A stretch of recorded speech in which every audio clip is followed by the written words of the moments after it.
సుమారుగా అక్కడ అపార్ట్మెంట్ వరకు అటు హైవే ఉంది, అక్కడ వరకు ఉంది. ఈ చుట్టూ సుమారుగా 50 ఎకరాల స్థలం ఇదంతా కూడా. 50 ఎకరాల భూమిని సుమారుగా వీళ్ళందరూ 1986లోనే వీళ్ళందరూ కూడా కొనుగోలు చేశారు. వాళ్ళ భవిష్యత్ తరానికి ఉపయోగపడుతుంటే కూడా కొనుగోలు చేశారు. ఒక్కసారి ఈ ఫోటోలు చూడొచ్చు. ఏముంది ఇక్కడ ఈ కంటైనర్ ఒకసారి చూపిద్దామండి. ఈ కంటైనర్ ఉన్న స్థలంలో గతంలో ఇక్కడ అంగన్వాడీ కేంద్రం ఉండేనట. ఇక్కడ ఈ కంటైనర్ ఉన్న స్థలంలో ఈ కంటైనర్ ఏర్పాటు చేసిన ఎవరు మరి? ఇప్పుడు వాళ్ళే ఏర్పాటు చేశారు. వాళ్ళే వాళ్ళు ఎవరు ఉంటారు? ఇప్పుడు ఎవరు ఉంటారా? సెక్యూరిటీ కోసం, సెక్యూరిటీ వాళ్ళ నివాసం కోసం ఏర్పాటు చేసుకున్నారు వాళ్ళు. అవునండి, ప్రతి సంవత్సరం హనుమాన్ జయంతి కూడా చేసుకున్నాం ఇక్కడ మేమైతే. అవునా? ఇప్పుడు ఆలయం ఉందా? ఆలయం కూడా కూల్చేసారా? ప్రహరీ కూడా విగ్రహం మాత్రం విగ్రహం రూమ్ లేదు ఇప్పుడు. మళ్ళీ వేసుకున్నారు మీరు చేయించుకున్నారు మళ్ళీ. వాళ్ళు మళ్ళీ వాళ్ళే రూమ్ కట్టారేమో. ఒక విగ్రహం మాత్రం ఇది కరెంట్ బిల్ అత్త. కరెంట్ ఇప్పుడు కూడా వస్తుంది. మీటర్ శోభాయ్. ఒకసారి చూద్దాం ఆలయాన్ని వరకు కూడా వెళ్ళి చూద్దాం ఒకసారి. ఇది ఆలయం ఒకసారి చూడండి. ఇప్పుడు కూల్చిన తర్వాత వీళ్ళు మరోసారి నిర్మించుకున్నటువంటి హనుమాన్ ఆలయం ఇది. అయితే గతంలో ఉన్నటువంటి ఫోటో చూస్తే కనుక ఇక్కడ చూడండి. గతంలో వీళ్ళు ఉత్సవాలు జరుపుకున్నప్పుడు అక్కడ పందిరి వేసినట్టుగా లేకుంటే కొత్తగా అప్పుడే పెయింట్ వేసినట్టుగా వీళ్ళందరూ కూడా కూర్చొని అక్కడ మాట్లాడుతున్న పరిస్థితి. ఈ చెట్టు చూస్తే ఇక్కడ హనుమాన్ జయంతి కోసం ఈ చెట్టు వేపు చెట్టు అదేనా? అక్కడ కనిపిస్తున్న ఫోటోలు వచ్చాయి శ్రీరామనవమి కోసం ఉత్సవాలలో. ఈ చెట్టు అదేనా? అప్పుడున్నటువంటి చెట్టు అదేనా?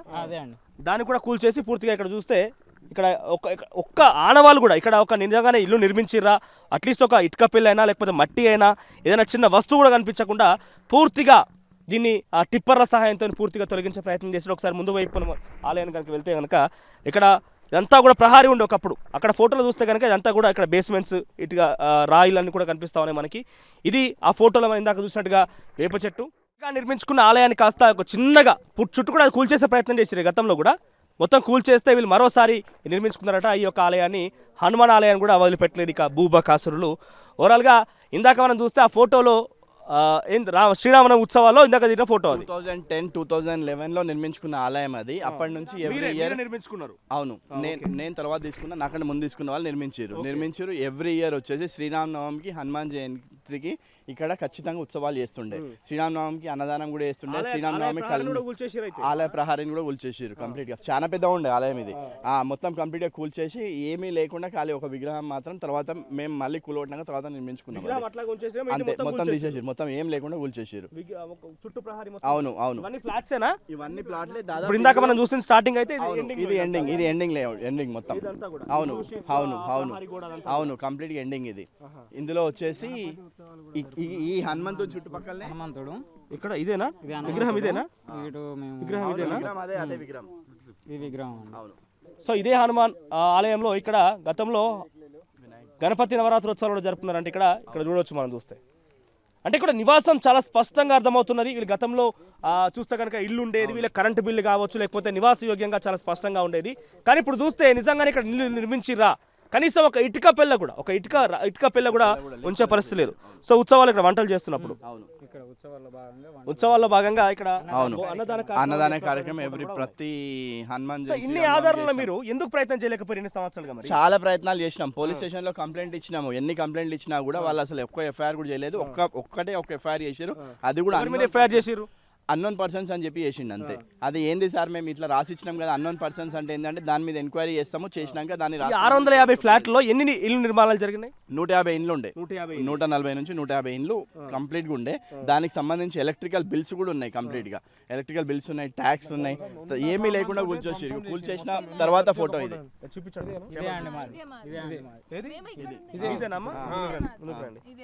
వీళ్ళు హుజరాబాద్ లో ఉప ఎన్నికలు జరుగుతున్నాయి అని చెప్పి ఉప ఎన్నికల్లో ఓటేసేందుకు పోయారట. ఓటేసి ఇంటికి వచ్చేసరికి ఇల్లు మాయం మొత్తం. ఇక్కడ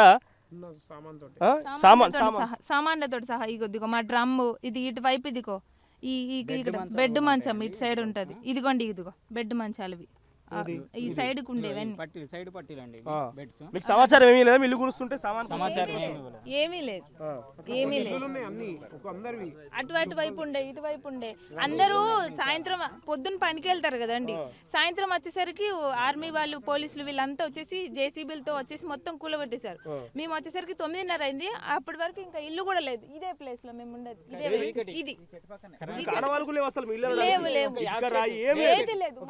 వేప చెట్టు వేప చెట్టు మీ ఆనవాళ్ళు ఇక్కడ ఉన్నప్పుడు లొకేషన్ పెట్టుకున్నాం ఆ లొకేషన్ పట్టుకొని హోమ్ లొకేషన్ ఇది ఇక్కడికి రాగానే మాకు హోమ్ లొకేషన్ కూడా చూపిస్తారు చూడండి. బౌన్సర్స్ వీళ్ళే ఎప్పుడు ఇది మన 2021లో అక్టోబర్ 30 రోజు 31st రోజు మొత్తం ధ్వంసం చేసిన తెల్లారి ఇది అంతా 31st రోజు ఇది ఇవన్నీ కూడా విత్ సామాన్లతో వేరే ఫోటో ఓకే ఇక్కడికి వచ్చి వెళ్ళిన ఫోటో ఇట్లా ఉన్న ఫొటోస్తో సహా మొత్తం ఉన్న సామాన్లతో ధ్వంసం చేశారు మొత్తం. గంగాధర్ సార్ని కూడా తీసుకొచ్చి ఇక్కడ చేయడం జరిగింది.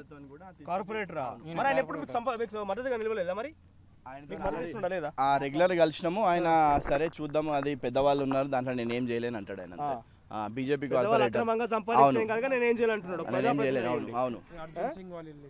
మీరు వేడుకలు జరిపారా ఇందులో అవును ఉన్నారు ఎవరైనా ఇందులో ఉన్నారు కదా మన ఇగో ఆంజనేయులు సార్ ఉన్నాడు, మదన్ ఉన్నాడు. వీళ్ళందరూ మీ దగ్గర ఉండే వాళ్ళు అయితే ఫ్లాట్ ఓనర్స్ ఇందులో ప్రెసిడెంట్ సెక్రటరీ ఇది మీరేనా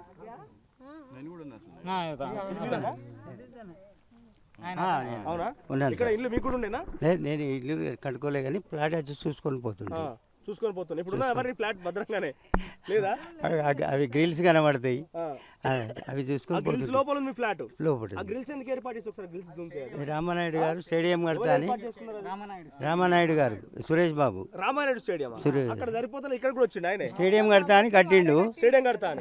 స్టేడియం ఆ గ్రిల్స్ కూడా సురేష్ బాబు లాంటిదే అయితే వాళ్ళే అండి ఆయన ఆ ఫోటోలన్నీ ఉన్నాయి రిజిస్టర్ డాక్యుమెంట్స్ ఉన్నాయి మరి దానికి అవి ఎవరు చూపుతారు సార్ మమ్మల్ని అడుగుతారు కానీ వాళ్ళని ఎవరు అడిగారు అవునా అది నీ ల్యాండ్ అల్లే ఉన్నది అయితే ఉన్నది ఆ స్టేడియం లో ఎండిపోయింది అలానే ఉండిపోయింది గేట్ అవతల వాళ్ళు గేట్ అవతల మేము గేట్ లోపల వాళ్ళు అది సంగతి మా ఫ్లాట్ వాడికి ఆ గుట్టలు సరిపోలే ఈ గుట్టను తెల్లగొడదామని చూశాడు ఒకటి సినిమా తీశాడు వాడికి అన్ని ఇక్కడ పడ్డాది భూ బకాసురుడు వాడికి ఎంత అయినా సరిపోదు వాడు కూర్చొని తరతరాలుగా కూర్చొని తిన్న వాడికి ఆస్తులు తరగవు కానీ ఈ పేదవాళ్ళకు భూముల్లో వచ్చి కూర్చొని మమ్మల్ని అల్దగోలుగా మమ్మల్ని పరిశాన్ చేస్తారు. ఇల్లు నిర్మించుకున్నారా మీరు కూడా ఏమండి ఇల్లు నిర్మించుకున్నారా మేము ఇల్లు నిర్మించలేదండి ఫ్లాట్ ఉన్నది ఫ్లాట్ ఉంది చూసాము ఫ్లాట్ ఇక్కడే ఉంది అన్నీ చూసాము ఉన్నది కదా కట్టుకుందాము ఎప్పుడైనా అని అనుకున్నాము. వెనకాల ట్యాంక్ బోర్ ఉంది కదా బోర్ వెళ్దాం అక్కడికి బోర్ కూడా ఉందండి. ఇక్కడ జెండా వేసుకున్నాం లొకేషన్ ఇది ఒకసారి ట్యాంక్ ఆనవాళ్ళు ఉన్నాయి అక్కడ పూల కొట్టారు అది బోరు బోర్ వేసుకున్నాం. బోర్ వేసుకొని ఇక పైప్ అదే మనకు ఈ పైప్ వేసుకుంటే తర్వాత మమ్మల్ని ఎల్లగొట్టిన తర్వాత ఆ పైపుల బోర్ల మోటార్ తీసేసాను. బోర్ల మోటార్ తీసేసి మోటార్ తీసేసి అమ్ము వేసుకున్నారు. మా ట్యాంక్ కూడా కొట్టారు. మేము బోర్ల నుండి వాటర్ ట్యాంకులు నింపుకొని ఆ వాటర్ ఇక్కడ ఉన్న కాలనీ వాసులం అందరూ వాడుకునే వాళ్ళం. ఇక్కడే మేము ఇప్పుడు ఎక్కడైతే జెండా ఎత్తామో ఆ జెండాను మేము రెగ్యులర్గా ఇక్కడ ఎత్తుకునే వాళ్ళం. వాళ్ళు మమ్మల్ని ఎల్లగొట్టి పెన్షనింగ్ అయ్యక ముందు మేము ఇక్కడ ఎత్తుకునే వాళ్ళం. ఈడ వాళ్ళు అక్కడ చేసిన తర్వాత మేము అప్పటి నుంచి రోడ్డు మీద ఎత్తుకోవడం జరుగుతుంది. ఈ రోజు మాత్రమే మేము లోపలికి వచ్చి జెండా ఎత్తడం జరిగింది. ఆఫ్టర్ 3 years షీట్స్ బయట బయటనే ఆ పని నుండి. అంతకుముందు లోపల ఇక్కడ ఎత్తుకునేది, అక్కడ 2 దిక్కులు ఎత్తుకునే వాళ్ళం మేము. రోడ్ మేము వేసుకున్నాం అన్నట్టు. ఇటు ప్లాట్లు ఉన్నాయి. అది చేసి మేము మట్టి పోపించుకొని మేము మురం పోపించుకొని మేము రోడ్లు నిర్మించుకున్నాం. మా సౌకర్యం ప్రకారంగా హద్దులు నిర్మించుకున్నాం. హద్దులు ఉన్నాయి, ఇప్పుడు హద్దులు ఉన్నాయి. అప్పుడు తొలగించారు. తర్వాత మేము ప్రైవేట్ గా సర్వేయర్లను పెట్టుకొని సర్వేయర్లను నిర్మించుకొని అని ఎవరి ప్లాట్ వాళ్ళకు రికగ్నైజ్ చేసుకొని హద్దులు బాతుకొని మేము ఉన్నాం. ఇంకా హద్దులు అవి అప్పుడు మళ్ళీ చెడగొట్టారు. మళ్ళీ మేము చేసుకోవాలి. మళ్ళీ చేసుకోవాల్సి వస్తుంది. అదే